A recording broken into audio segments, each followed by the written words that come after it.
That's one of the questions. Does gravity exist? That gets tossed at the electric universe quite a bit.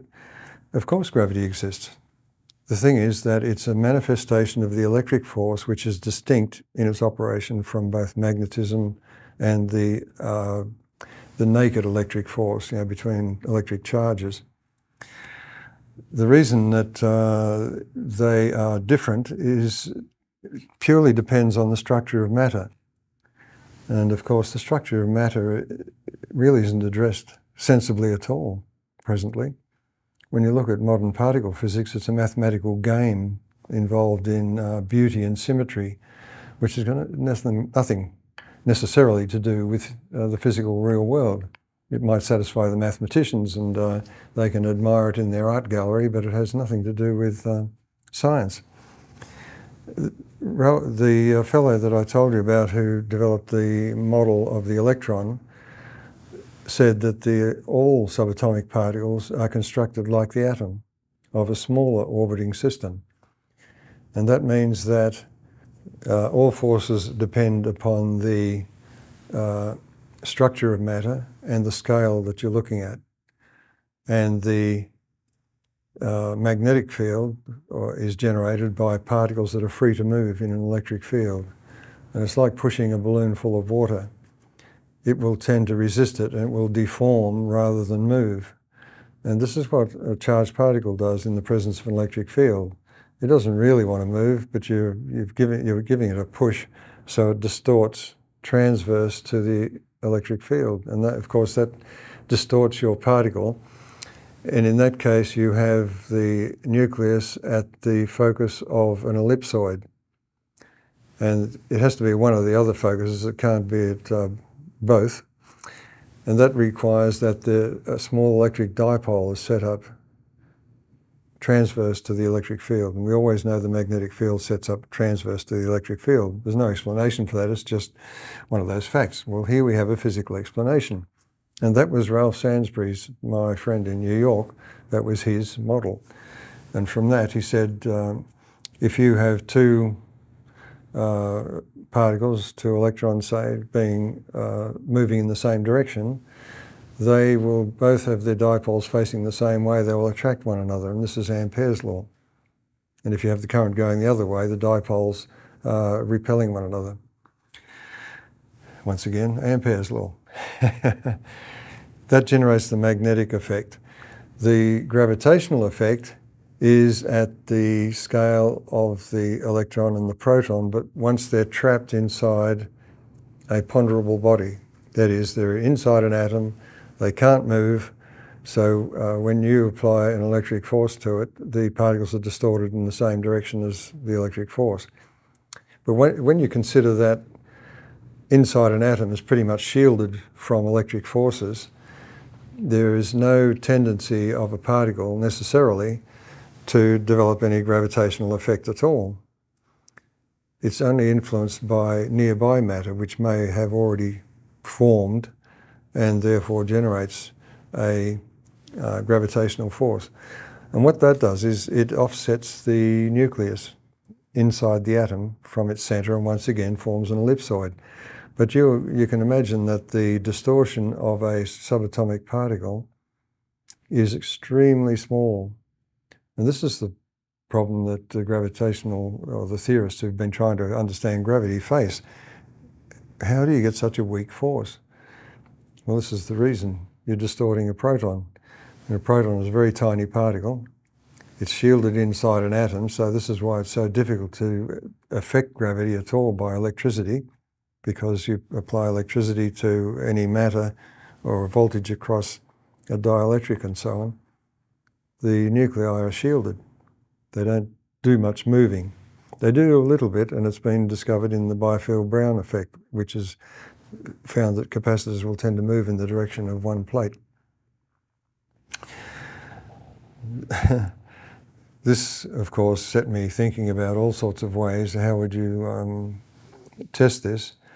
And it's done with gyros. When you spin an object, a heavy object, the nuclei are all forced to the outer rim. And that means that you've distorted the atoms inside, and therefore they set up a gravitational field which is radial to the spinning disk. And this is why gyros exhibit all of those strange effects.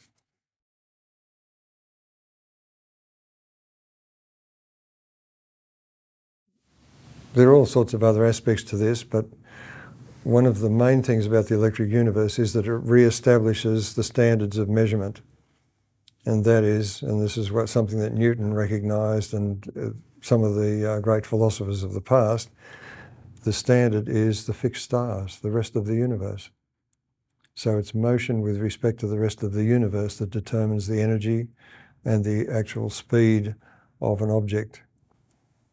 And this, once again, destroys the other belief in the speed of light being a limit.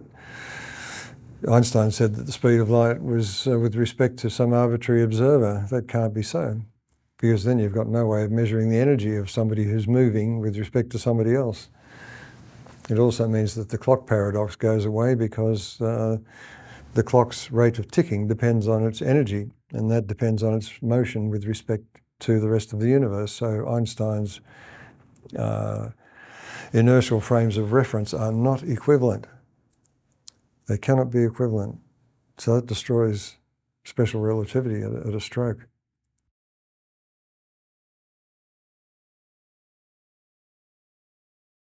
The problem we face now is that you'll notice that all of these very expensive experiments are looking for the needle in the haystack. They're digging into the noise, looking for patterns. And of course, once you do that, it's like a Rorschach test. You can see almost anything that comes into your mind. And it's also a sign of what Irving Langmuir, the Nobel Prize winner, said was pathological science, when you're looking for signals in noise, and the effect is of almost undetectable magnitude. And we've got to that point now. That's why they build these huge machines, is because the signals they're looking for are practically undetectable. And of course, the result of that is, and the fact that they spend so much money, they have to get a result. So no matter what comes out the other end, they'll make up a story to suggest that it actually succeeded in some fashion. And the Higgs boson is a perfect example of that. It's not what they expected, but they found something, so they had to call it the Higgs boson. The very idea that you needed a particle to impart mass to all other matter is sheer nonsense, because that says that an electron and a proton have no mass, which means they have no energy, and that is sheer nonsense.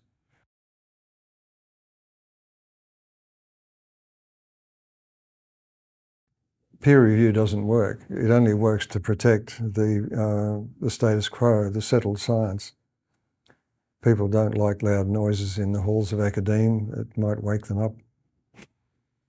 There was a well-known scientist, Professor Tommy Gold, who said there should be a science court, because if these scientists who are asking for large sums of money for their experiments were subjected to cross-examination, and I'd love to do some of that, or at least advise a QC on the questions to ask, if they can't answer those questions to not their peers, but to people in other disciplines and engineers and practical people who have to make some of these ideas work, if they can't present their argument in plain language to an audience of well-trained people, not associated with their work, then they should not get the money. Instead of letting the people who are in the club, so to speak, to just hand the money around, you know, act as their own judge and jury, it's not good enough.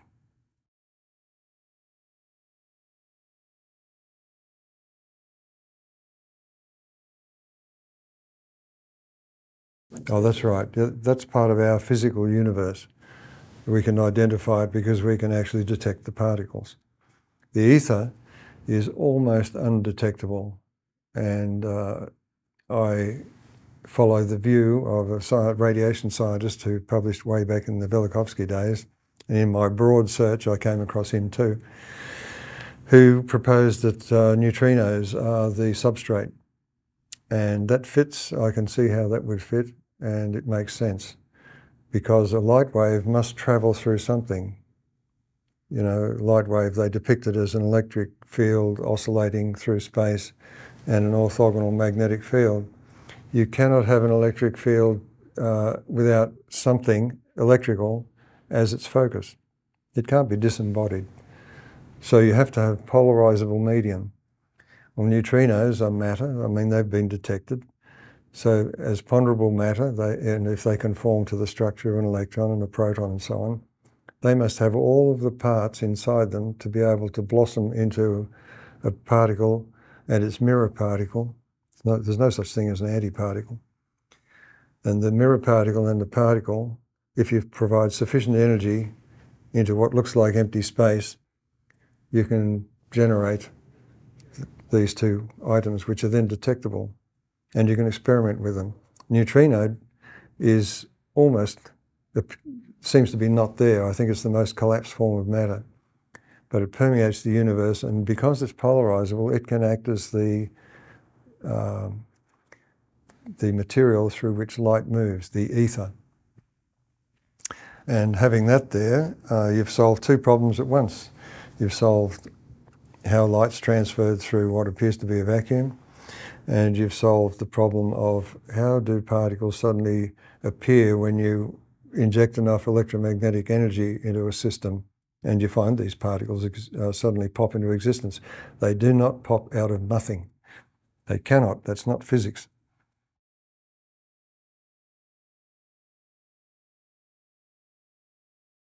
No, I try and avoid the mathematics because what I'm trying to appeal to is the common sense knowledge of the ordinary person with their environment and the world as they experience it now. Because this is how science should be. Einstein was reported to have said that if you can't explain it to the barmaid, then you don't understand it yourself. Well, I think that's pretty fair. If you can't speak to the bartender and teach him the electric universe, then I've failed.